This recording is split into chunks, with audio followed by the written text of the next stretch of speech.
Hello everyone. आज की इस वीडियो में हम लोग पढ़ेंगे चतुर्थी विभक्ति का जो हमारा पहला सूत्र है, चतुर्थी संप्रदाने। चतुर्थी संप्रदाने सूत्र को इजी वे में समझने के लिए सबसे पहले हम लोग उसमें क्या क्या जानेंगे, सूत्र का परिचय यानी इंट्रोडक्शन, ठीक है, कि जो सूत्र है उसमें कौन कौन से शब्द हैं और शब्दों का क्या अर्थ निकल के आता है। फिर उदाहरण के जरिए जानेंगे कि कैसे उदाहरण में हमें पता चलेगा कि इसमें जो है चतुर्थी संप्रदाने काम कर रहा है। फिर क्या जानेंगे, उदाहरण के बाद हम क्या जानेंगे, पहचानना, कि कोई वाक्य है उसे हम किस तरह से पहचान सकते हैं, ठीक है। फिर जानेंगे परीक्षा में किस तरह से प्रश्न बनता है और बन सकता है। दोनों चर्चाएं हमारी रहेंगी क्योंकि हमें भी क्या है, एडवांस लेवल पे चलना ही चलना है। और अंत में हम अपना 2 मिनट का रिवीजन भी करेंगे ताकि जो हमारा आज की इस वीडियो में पूरा हम पढ़ेंगे वो फुल्ली एक्सप्लेनेशन समझ में आ जाए और दिमाग में हमारे अच्छे से हमेशा के लिए बैठ जाए। तो चलिए स्टार्ट करते हैं चतुर्थी संप्रदाने। तो सबसे पहले कि चतुर्थी संप्रदाने जो है हमारा सूत्र चतुर्थी विभक्ति से रिलेटेड है और चतुर्थी विभक्ति का कारक हमारा संप्रदान कारक है और चिन्ह इसका क्या है, के लिए, ठीक है। और जो लोग चतुर्थी विभक्ति का इंट्रोडक्शन या परिचय नहीं देखे वीडियो, उसको जाके आप लोग जरूर देखिएगा। उसमें मैंने चतुर्थी विभक्ति से रिलेटेड जो छोटी छोटी बातें हमें अपने माइंड में रखनी चाहिए वो उसमें एक्सप्लेनेशन है, ठीक है। तो चतुर्थी संप्रदान, सबसे पहले हमारा क्या है कि सूत्र का एक्सप्लेनेशन। तो ये जो चतुर्थी संप्रदान है, ये जो हमारा सूत्र है चतुर्थी संप्रदाने, अक्सर परीक्षाओं में पूछा जाता है, चाहे वो टेट हो, सीटेट है, केवीएस है, या फिर हमारा बिगनर बेस पे भी 9th 10th 11th 12th इन क्लासों में भी पूछा जाता है। और यहाँ तक कि छोटी क्लासों में भी पूछा जाता है। जो व्याकरण से रिलेटेड संस्कृत में प्रश्न बनता है तो उसमें ज्यादा नहीं पूछा जाता, बस कारक और चिन्ह पूछा जाता है कि चतुर्थी विभक्ति का कारक क्या है, चतुर्थी विभक्ति का चिन्ह क्या है, ठीक है। चतुर्थी संप्रदाने सूत्र को इजी वे में समझने के लिए आप क्या कर सकते हैं, जैसे हमारी रोजमर्रा की जिंदगी में क्या होता है कि हमारा किसी का जन्मदिन आएगा, चाहे कोई फंक्शन होगा, मैरिज एनिवर्सरी होगा, तो उसमें कहीं ना कहीं हम लोग गिफ्ट ले जाते हैं कि नहीं ले जाते हैं, कि आज उनके घर प्रोग्राम है तो उनको देना है, ठीक है। या हमारे घर पे कोई बिच्छू खा गया, गरीब आ गया, उसको भूख लगी है तो हम उसको खाने को दे रहे हैं, या कपड़ा नहीं है तो कपड़े दे रहे हैं, या फिर उसके पास पैसे नहीं है तो पैसे भी दे रहे हैं। तो जो हमारा दान पुण्य है वो भी क्या है, देने में ही जाता है, ठीक। यहाँ तक कि आप जैसे भगवान की पूजा करते हैं तो भगवान के लिए भोग लगाते हैं, पानी चढ़ाते हैं, चनामृत बनाते हैं, तो वो सब किसके लिए करते हैं, भगवान के लिए करते हैं। और वो देना किस रूप में होता है, श्रद्धा भाव रूप में होता है। अब इसी तरह जैसे गुरु है, गुरु अपने शिष्यों को आशीर्वाद दे रहे हैं तो वो किस रूप में दे रहे हैं, आशीर्वाद के रूप में दे रहे हैं, ठीक है, यानी ब्लेसिंग के रूप में दे रहे हैं। तो देने का मतलब सिर्फ चीजों से नहीं है कि दूध दे दिया, फल दे दिया, मिठाई दे दी, बस हो गया, नहीं। देने का मतलब कई रूपों में है। सम्मान भी हम किसी को दे रहे हैं यदि, तो वो भी क्या है, देने के रूप में ही है। तो वो किस बेस पे है, सम्मान रूप में है। किसी को हम दान पुण्य कर रहे हैं तो वो क्या, चीजों के रूप में है। किसी को हम दूध दे रहे हैं, दही दे रहे हैं, या फल दे रहे हैं, किताब दे रहे हैं, पेन दे रहे हैं, तो ये क्या, चीज के रूप में दे रहे हैं, ठीक है। अब भगवान को ही हम क्या देते हैं तो क्या भगवान खा लेते हैं, नहीं, लेकिन हमारी जो श्रद्धा है, जो हमारा विश्वास है, वो देते हैं हम। भगवान के सामने हम कितनों 56 भोग चढ़ा देते हैं, क्या वो खा जाते हैं, नहीं खाते हैं, खाते तो हम ही लोग हैं, लेकिन हम भगवान को क्या दे रहे हैं, अपना विश्वास देते हैं, अपनी श्रद्धा देते हैं, ठीक है। मेरे बताने का मतलब यही है, देने का मतलब सिर्फ एक चीज से नहीं है, वो देना किसी भी रूप में हो सकता है, चाहे ब्लेसिंग रूप में, चाहे श्रद्धा भाव में, या फिर किसी को गिफ्ट रूप में, किसी को चीजों के रूप में, ठीक है। देना है चाहे जिस रूप में। अब ये जो सूत्र है चतुर्थी संप्रदाने, इस सूत्र को जब हम तोड़ते हैं, एक चतुर्थी निकल के आता है, एक क्या आता है, संप्रदाने। तो चतुर्थी का मतलब क्या हो गया, यहाँ पे चतुर्थी का मतलब हो गया चतुर्थी विभक्ति लगेगी, क्या लगेगी, चतुर्थी विभक्ति से मतलब है, ठीक है। संप्रदाने का मतलब क्या है, किसी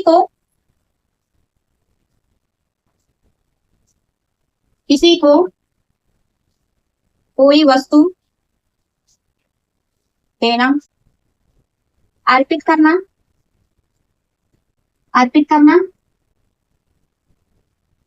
प्रदान करना, या फिर लेने वाला संप्रदान कहलाता है, ठीक है। अब ये जो हमारा सूत्र है चतुर्थी संप्रदाने, ठीक है, इससे पहले आप लोगों की जो बुक है व्याकरण विधि, इसमें क्या दिया है, इस सूत्र को अभी मैं अच्छे समझा रही हूँ तो, लेकिन इससे पहले इसको जान लीजिए। दिया है संप्रदान कारक के योग में चतुर्थी विभक्ति होती है। पेज नंबर 116 है व्याकरण विधि, जो हमारी एनसीईआरटी बेस्ड बुक है 9th और 10th की उस लेवल पे, उसमें जो है दिया है संप्रदान कारक के योग में चतुर्थी विभक्ति होती है। तो ये यहाँ पे आपको हिंदी में दिया है, ठीक है। तो उसका जो सूत्र है ये बनता है चतुर्थी संप्रदाने, ठीक। अब इस सूत्र को जब हम तोड़ते हैं तो एक निकल के आएगा चतुर्थी और दूसरा निकल के आएगा संप्रदाने, तो चतुर्थी से मतलब हो गया चतुर्थी विभक्ति, ठीक है। ये हो गया मतलब।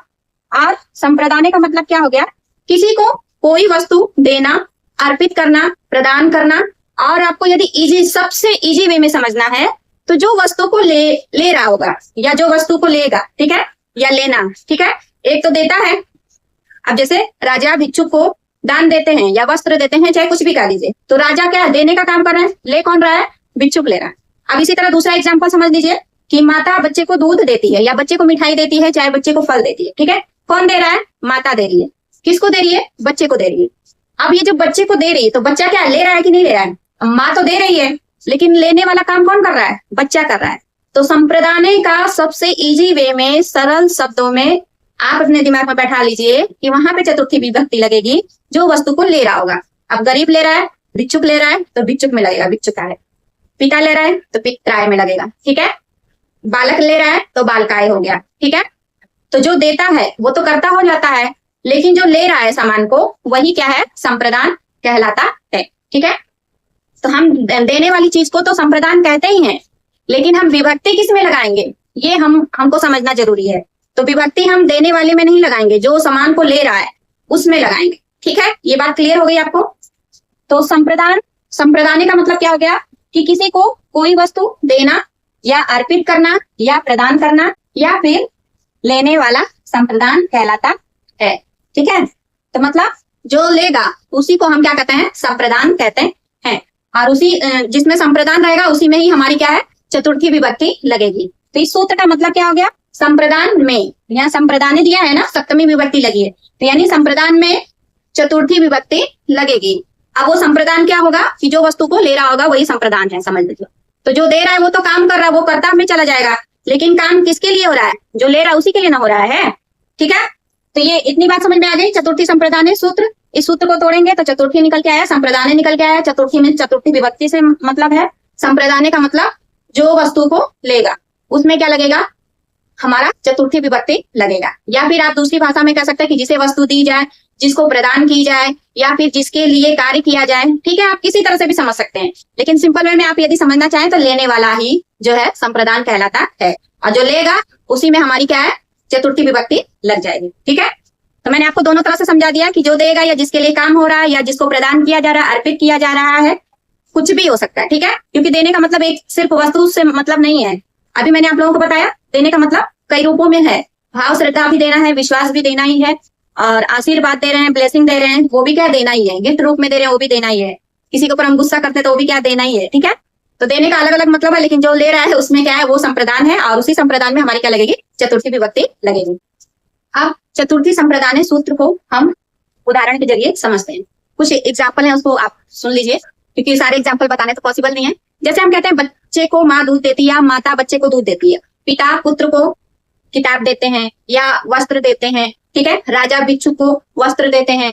तो जिसको दिया जाता है सामान, ठीक है, उसमें हम क्या करेंगे, चतुर्थी विभक्ति लगाएंगे। चतुर्थी विभक्ति में चतुर्थी संप्रदाने का मतलब यही है कि हम किसी को कोई वस्तु दे रहे हैं। अब जो वस्तु जिसको हम दे रहे हैं वो क्या हो जाता है, संप्रदान कहलाता है। अब जब वो संप्रदान कारक हो गया है तो उसमें हम क्या लगा देंगे, चतुर्थी विभक्ति लगा देंगे, ठीक है। तो हम आप जैसे भगवान को हम फूल चढ़ाते हैं, ठीक है, किसके लिए चढ़ा रहे हैं, भगवान के लिए चढ़ा रहे हैं। तो फूल को चढ़ाना या किसी को दूध देना, फल देना, वस्त्र देना, दान देना, ठीक, ये सब क्या है, हमारा संप्रदान कहलाएगा, ठीक है। तो इसको एग्जाम्पल से समझ लीजिए कि जैसे हमारा है पिता पुत्र को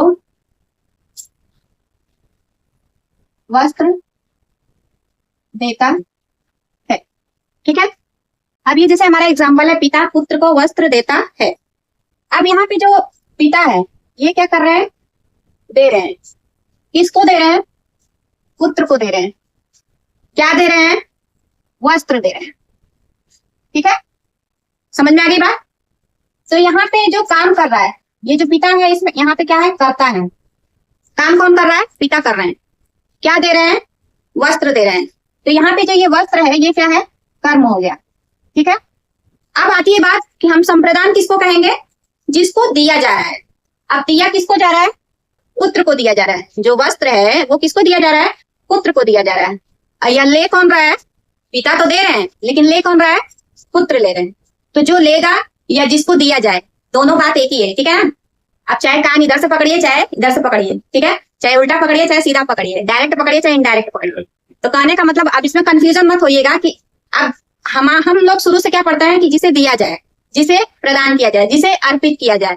तो इस चीज को हम बताएंगे तो समझ जाएंगे। अभी मैं नया चीज बताऊंगी कि जो चीज ले रहा है उसी में चतुर्थी विभक्ति लगेगी, तो शायद आप लोगों को क्या अटपटा सा लगे। तो इसलिए मैं बता रही हूँ ना कि दोनों बातों का मतलब एक ही है।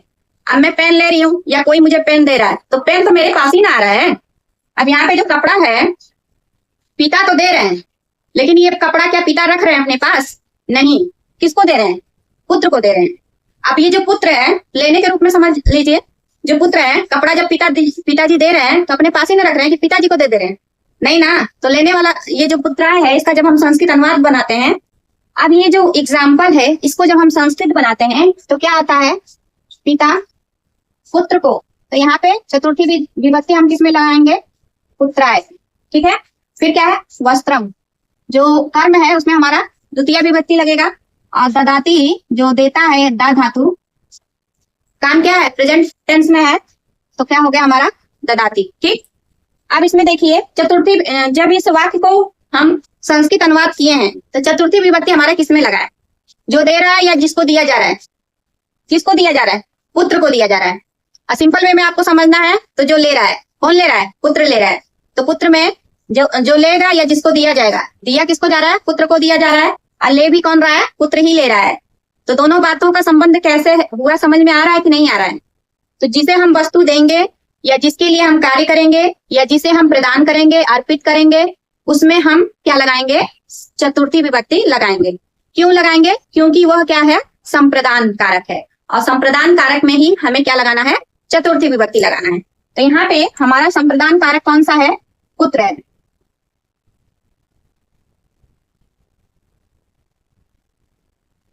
वस्त्र दिया जाता है।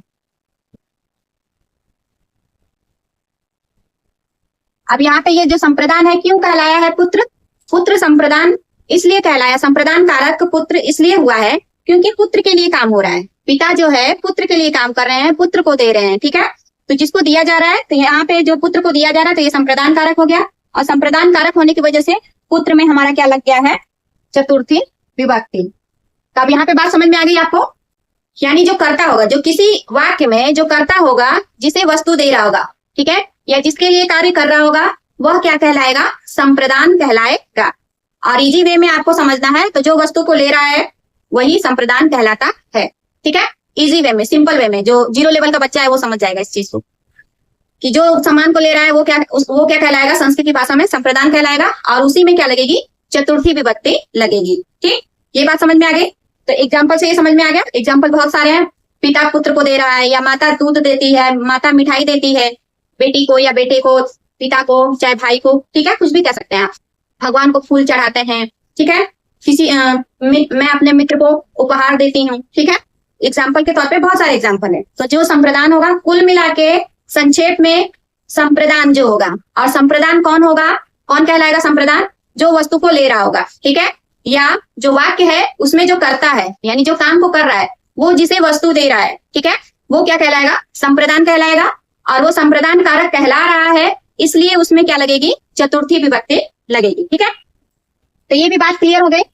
अब आप पहचान के जरिए भी समझ लीजिए कि कैसे हम पहचानेंगे कि संप्रदान कारक कौन सा है, ठीक है। तो ये तो हमारा था क्या? उदाहरण। अब यहाँ पे पहचान भी देख लीजिए। आपको किसी वाक्य में ये पता करना है कि संप्रदान कारक कौन सा है, ठीक है।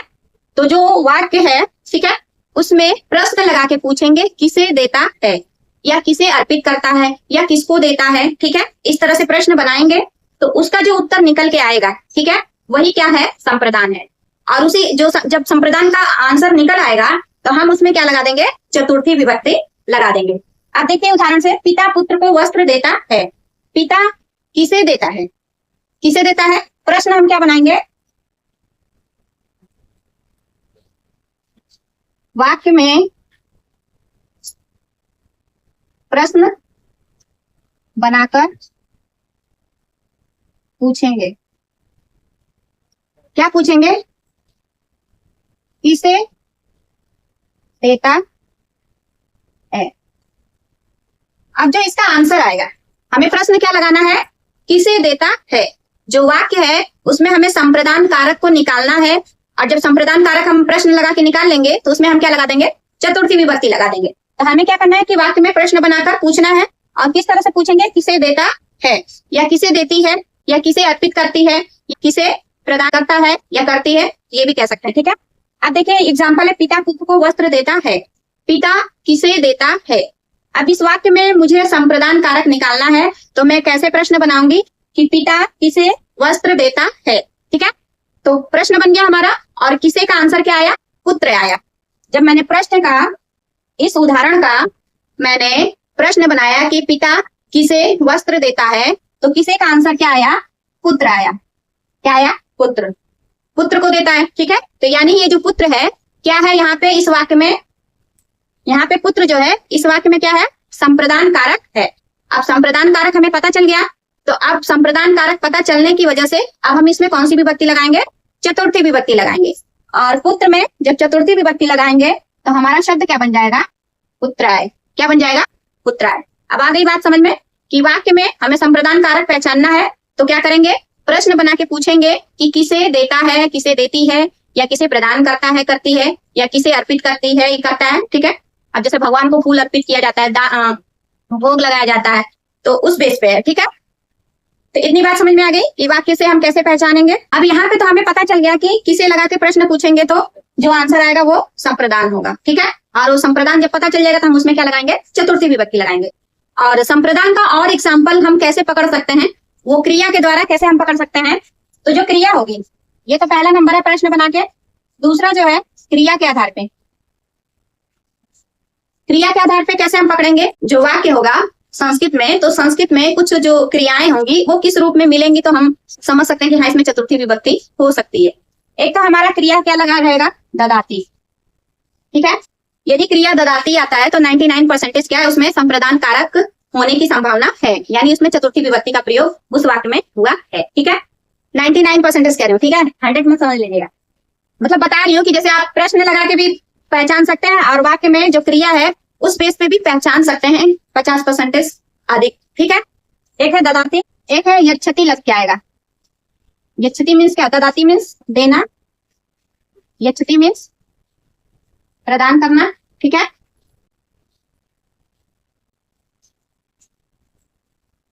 अब क्रिया के आधार पे कैसे, पहला ददाती हो सकता है, तो ददाती मीन्स क्या होता है, देना।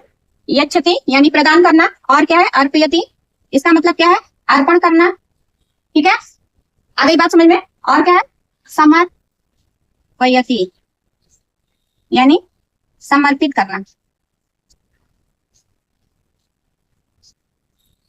और एक और है प्रयच्छति, ये जो यच्छति शब्द है इसमें आगे प्र लग जाएगा, या निवेदयति। ठीक है, ये भी है। अब इस टॉपिक से हमारा किस तरह से परीक्षा में प्रश्न बनता है, चतुर्थी संप्रदाने परीक्षा में संभावित प्रश्न। ठीक है, इससे नहीं कोई कंफ्यूजन होगा। परीक्षा में संभावित प्रश्न मतलब क्या क्या प्रश्न बन सकता है, किस बेस पे पूछ सकता है। एक तो वन लाइनर के बेस पे पूछ सकता है, किस पे, वन लाइनर। आप इसको जो है हिंदी में क्या बोल सकते हैं, अति लघु उत्तरी, अति लघु उत्तरी प्रश्न। अब इसमें कैसे प्रश्न बन सकता है कि चतुर्थी विभक्ति का कारक क्या है या चिन्ह क्या है। ठीक है, प्रश्न क्या बन सकता है कि चतुर्थी विभक्ति का कारक व चिन्ह। ठीक है, इस तरह पूछ सकता है क्या है कि कारक क्या है या चिन्ह क्या है। ठीक, ये वन लाइनर पे हो गया। अब रिक्त स्थान बेस पे पूछ सकता है। दूसरा नवा प्रश्न किस तरह से बन सकता है, fill in the blanks।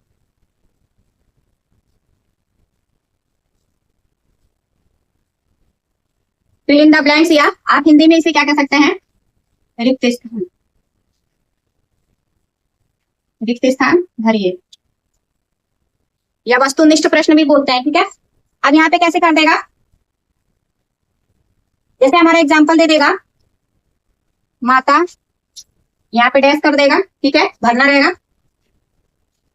दुग्धम ददाती। तो फिल इन द ब्लैंक्स भी समझ गए। ऑब्जेक्टिव टाइप का पूछ सकता है, ऑब्जेक्टिव ऑब्जेक्टिव टाइप में क्या है आपका, जिसे हम हिंदी में क्या बोल सकते हैं, बहुविकल्पी। क्या बोल सकते हैं, बहुविकल्पी। यानी इसमें क्या है, प्रश्न दे देगा, 4 ऑप्शन देगा, ऐसे ही देगा, फिल इन द ब्लैंक्स के रूप में देगा, और आगे क्या है, 4 ऑप्शन दे देगा, उसमें से छांट के हमें भरना रहेगा। ठीक है, बहुविकल्पी वाले प्रश्न में मतलब छांटना रहेगा, 4 ऑप्शन दे देगा और ऐसे दे के एग्जाम्पल पूछ देगा। ठीक है, चौथा हमारा क्या है, एग्जाम्पल। एग्जाम्पल बेस पे कैसे पूछेगा, उदाहरण देगा। अब इसमें क्या है, दे देगा, जैसे राजा भिक्षुकाय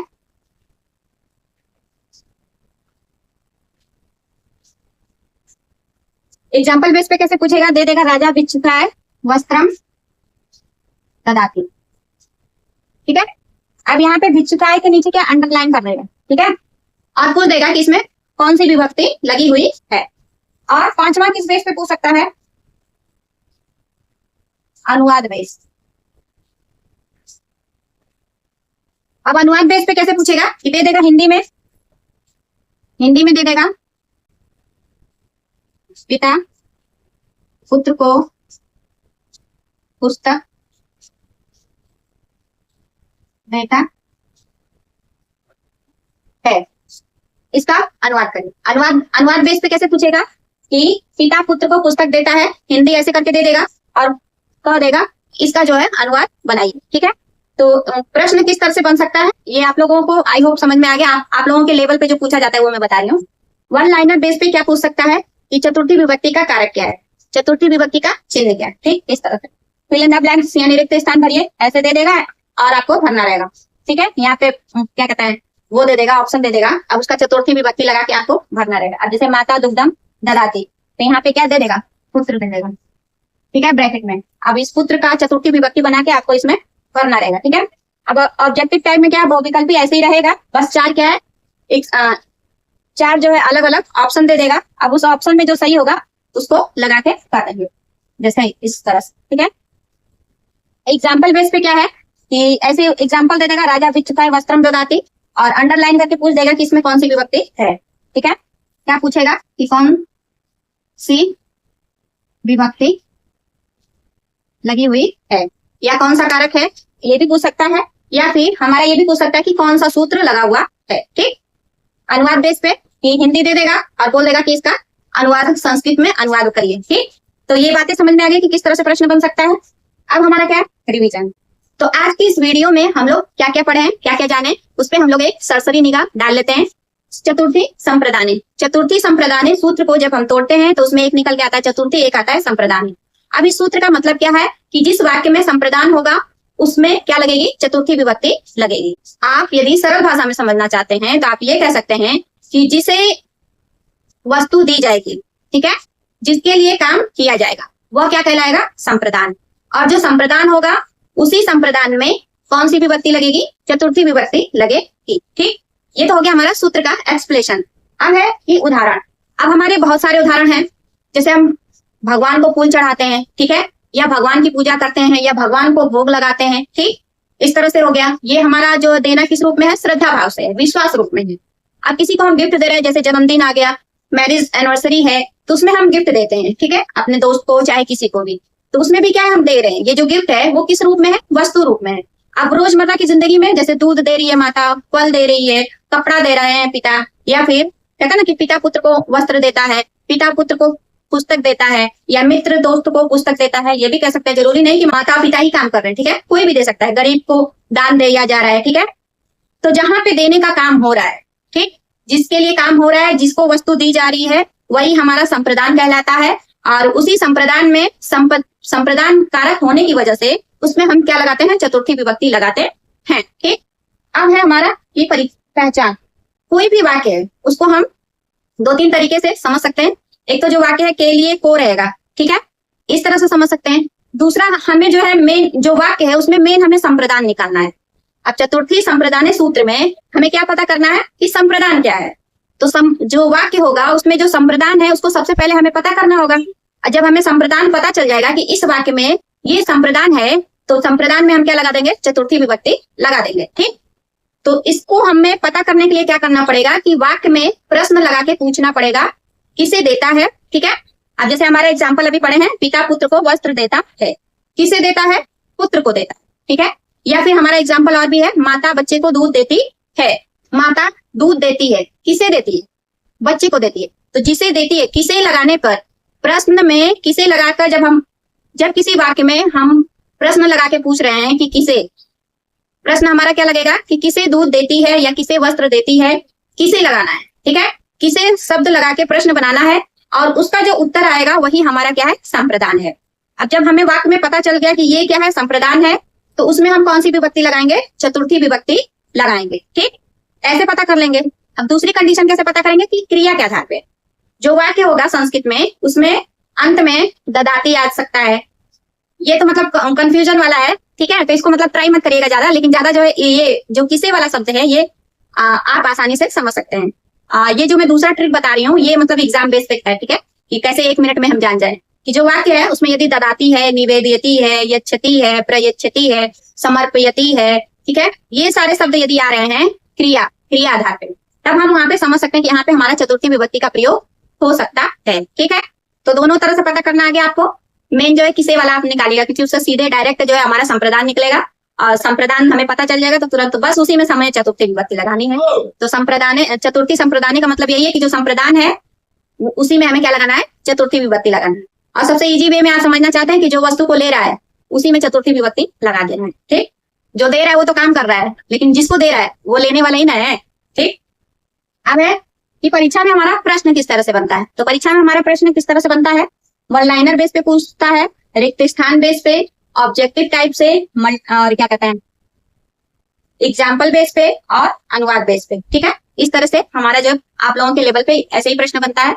और बहुत हार्ड पूछेगा तो बस ये पूछेगा कि एग्जाम्पल देके कि इसमें जो अंडरलाइन लगा है उसमें कौन सी विभक्ति लगी हुई है या कौन सा सूत्र लगा हुआ है। ठीक, बस टफ में बस ये पूछ सकता है कि ये जो अंडरलाइन किया हुआ है शब्द इसमें कौन सी विभक्ति लगी हुई है और किस सूत्र से। ठीक, बस ये टफ में यही हो सकता है और ये सब तो मतलब इजी वे में।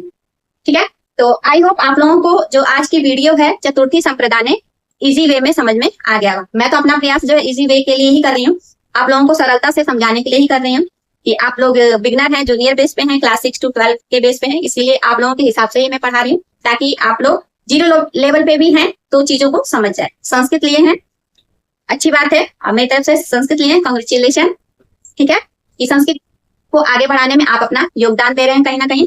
ठीक है, अंत में मैं यही कहना चाहूंगी कि आप लोग यदि चैनल पे पहली बार आए हैं तो चैनल को सब्सक्राइब जरूर कर लीजिएगा। और संस्कृत लिए हैं आप, बिगनर बेस पे हैं, जूनियर बेस पे हैं या क्लास 6 to 12 बेस पे भी हैं, टेट सीटेट केवीएस भी है, तो आप लोगों की इच्छा है तो कोई कंपलसरी नहीं है, बाउंडेशन नहीं है, आपकी इच्छा है तो पढ़िए। ठीक है, और वीडियो जो है आपको इसमें 1% भी कुछ नया जानने को मिला है तो लाइक जरूर करिएगा, साथ ही साथ अपने यार दोस्तों तक शेयर भी करिएगा ताकि वो भी संस्कृत को इजी वे में सीख सके। ठीक, और अंत में जो है कमेंट करके आप लोग जरूर बताइएगा कि मेरे पढ़ाने का जो तरीका है आप लोगों को पसंद आ रहा है कि नहीं आ रहा है, मेरी जो मेहनत है वो काम कर रही है या नहीं कर रही है। ठीक है, तो ये जरूर बताइएगा क्योंकि भाई नहीं समझ में आ रहा है तो मैं अपना पैटर्न चेंज करूंगी ताकि आप लोगों को समझ में आए। ठीक है, अब क्लास रहती है तो क्लास में ये फायदा कि बच्चों से पूछो तुरंत जो है रिस्पॉन्स मिल जाता है। अब आप लोग वीडियो कब देख रहे हैं कब नहीं देख रहे हैं कोई बात नहीं, यदि देख लिए हैं आप लोगों को कमी बेसी जो भी समझ में आ रहा है कमेंट करके जरूर लिखिएगा।